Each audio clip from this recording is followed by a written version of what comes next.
Good. We're on day 2, unfortunately, of a government shutdown. President, Vice President, the entire team here will continue to work and talk to members on the Hill to try and come to a resolution, to try to encourage Democrats to muster up the courage to do the right thing. And we believe there will be a vote taking place tomorrow, and we hope that vote will lead to the government reopening. That's what the President wants to see, and that's what we're working on today. John. Yesterday, the Vice President, Henry Throom, by your side, expressed this optimism that he thinks this shutdown is going to be a short shutdown. Do you share that optimism? Does the President share that optimism? I do. I think we all, that's our hope, and that's our expectation. We know, Democrats know, they are doing the wrong thing by shutting the government down. You can see it when they're answering questions. You can hear it in their voice. There is zero good reason for them to vote to shut the government down right now. They are doing it for political reasons. They are doing it because they want to give taxpayer-funded health care benefits to illegal aliens, which is something the American people resoundingly rejected ahead of the election last year. That's why they reelected President Trump in a large part. And so Democrats know what the right thing to do is, and it's to reopen the federal. Caroline.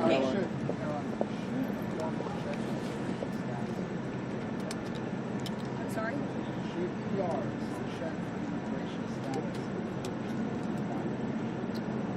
That's probably not a question for me to answer. I think that's a question for healthcare professionals and legal experts to answer. Get her. Her hand is in the way.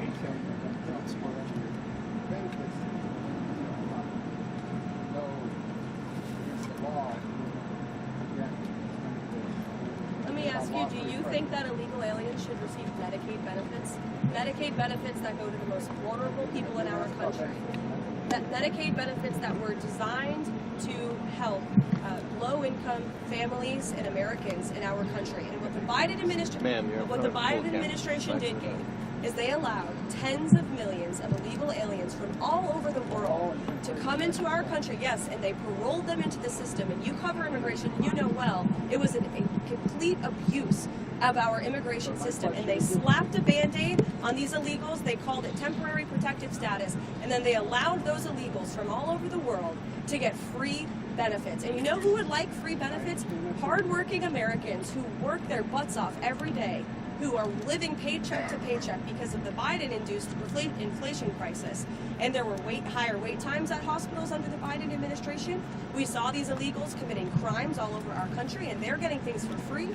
That is fundamentally unfair, and this administration is not going to support.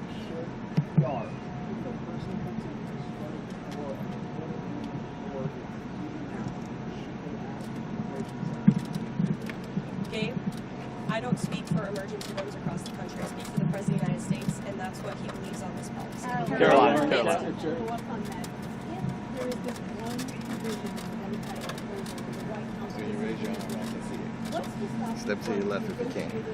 over other provisions where there may be some? We haven't wanted to negotiate. We just want to keep the government open. That's been the Republican and the Trump White House position since the very beginning. We wanted to pass a clean continuing resolution, we still do, to keep the government open, and then we can negotiate on all of these policy matters. It's the Democrats who injected partisan politics into keeping the government and the business of the American people But open. Republicans do this when they're in the minority to see an opportunity to gain some leverage and have a negotiation. Why is it okay for Republicans doing this? Democrats have voted for the clean continuing resolution that Republicans introduced 13 times in the past. 13 times. They voted for it as recently as March. And now all of a sudden they are shutting the government down, and they are holding our country hostage over a partisan political matter that the vast majority of the country disagrees with. And they know it's so unpopular that they're now running away from it. I saw some senators on television this morning saying, we don't want to give health care benefits to illegal aliens. Yes, you do.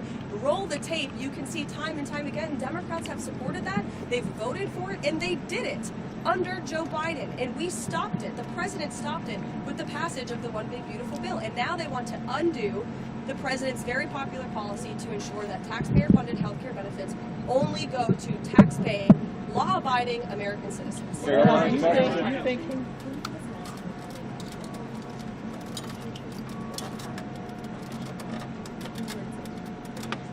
Look, it's likely going to be in the thousands. It's a very good question, and that's something that the Office of Management and Budget and the entire team at the White House here, again, is unfortunately having to work on today.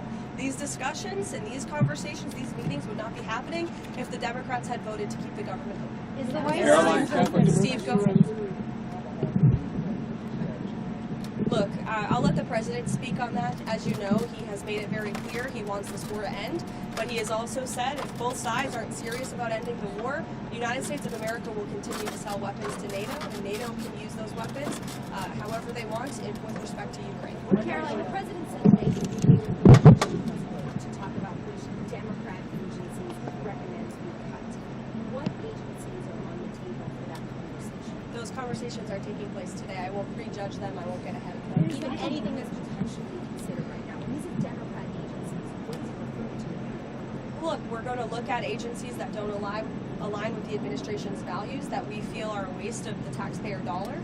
And look, unfortunately, these conversations are happening because we don't have any money coming into the federal government right now. And so the president wants to be a good steward of the American taxpayer dollar during a time when our balance sheet is looking very grim because the Democrats chose to shut the government down. Caroline, the compact higher education set out some values, which is what are you trying to achieve? Can you just clarify, is this offering preferential access, or if these universities don't sign it, funds will be? I think that's a determination for our policy team to make.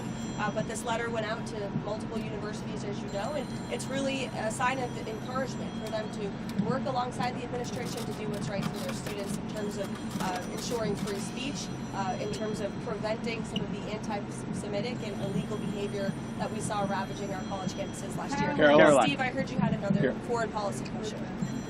Yes. So the president made it very clear he wants to hear back from them very soon. I will leave it to the president, Secretary of State, to speak on that. But we expect and we hope that Hamas will accept the plan that was proposed by Special Envoy Witkoff. It's a good plan, and as you know, it's been applauded by leaders all over the world. Is We'll the see White you House guys later. Caroline, Got it.